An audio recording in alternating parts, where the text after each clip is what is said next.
В отношении жителя города Сухум Сергеева Эдуарда Александровича, 1983 года рождения, по факту незаконного приобретения, хранения, перевозки без цели сбыта, а также ввоза наркотических средств и психотропных веществ в крупном размере на территории Республики Абхазия возбуждено уголовное дело.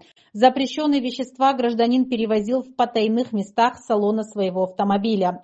В общей сложности сотрудники милиции изъяли порядка 1,782 граммов фасованного порошка мефедрона, таблетированный бупринорфин и 332 капсулы, содержащие психотропный препарат прегабалин, общий вес которого составил более 131 грамма.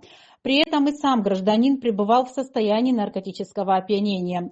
Эдуард Сергеев был задержан после пересечения государственной границы на КПП ПСО в результате проведенных оперативно-розыскных мероприятий сотрудниками УР МВД уголовного розыска линейного отдела милиции на железнодорожной станции Гагра, линейного управления внутренних дел на транспорте МВД Абхазии совместно с сотрудниками Государственного таможенного комитета.